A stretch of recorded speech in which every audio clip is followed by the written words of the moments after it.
Let's move on to the section on source comparison.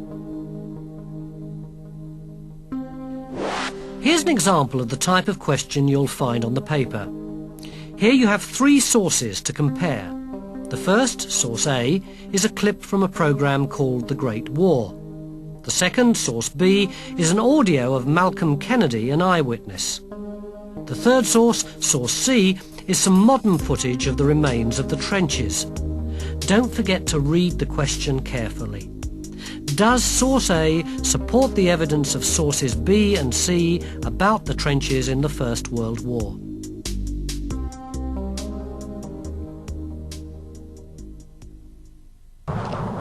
Everyone now realized that this was a new kind of war. To protect themselves from machine gun and artillery fire, soldiers on both sides dug trenches.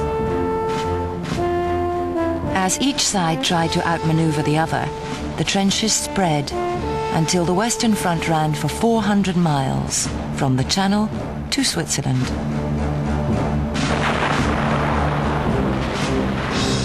By late 1914, the German army could go no further, and the British and French couldn't push them back.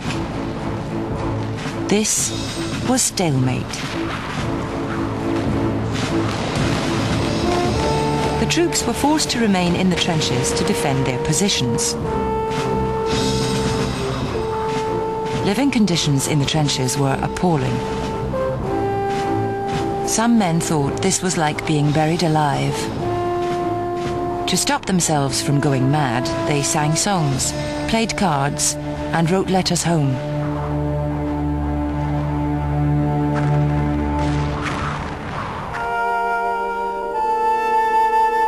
And so it dragged on. The war wasn't over by Christmas.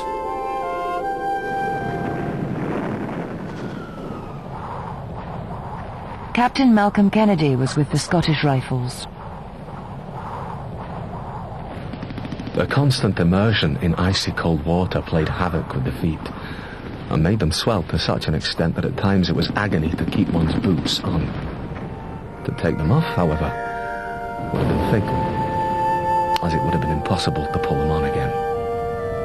Rain, snow, sleet, wind, mud, all added their bit to the misery of trench life. The terrible monotony of the daily and nightly routine. Manual labour and sentry duty night and day, with insufficient sleep, never warm, never dry, dog-tired, and weary in body and mind. It was the start of a long deadlock.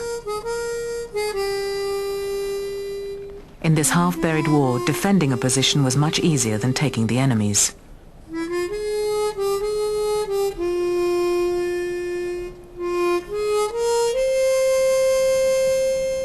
Men kept below the parapet, but both sides watched the other constantly.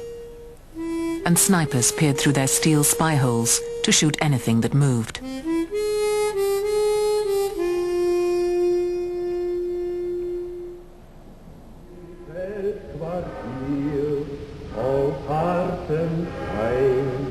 The Germans believed all they had to do was to stay put on the territory they'd taken.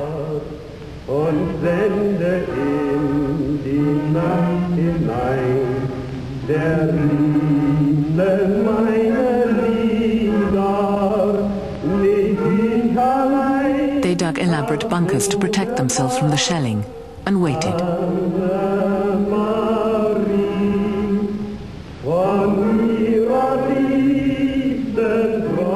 Cut by hand or with power drills, their human burrows could go down 50 meters with several levels. There were underground kitchens, sleeping quarters and sick bays. Some had electricity and water.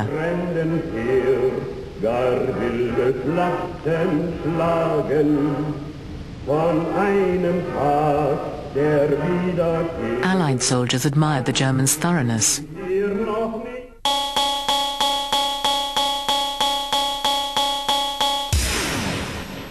Here's a reminder of the question. Does source A support the evidence of sources B and C about the trenches in the First World War? Remember, examiners don't like you simply to describe what's in the sources. Your answer must be a comparison.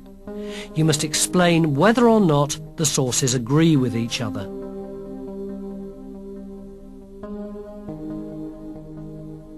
But notice the question asks you to compare source A with sources B and C.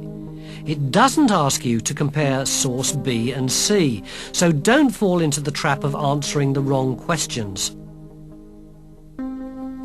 Pause the tape here and have a go at answering the question.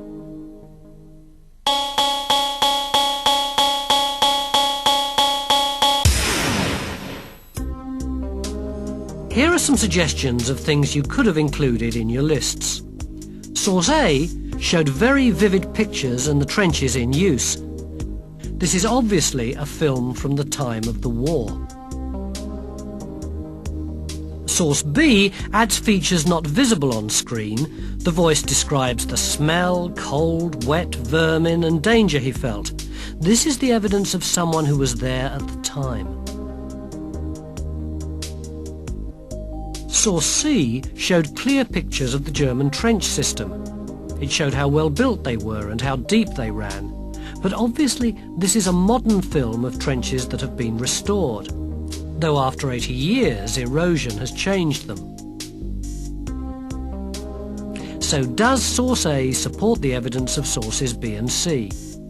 Yes, it does, because all three sources show trenches.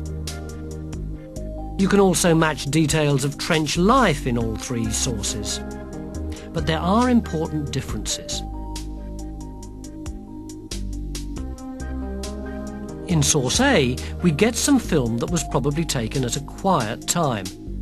There are no signs of the sort of experiences that are mentioned in source B.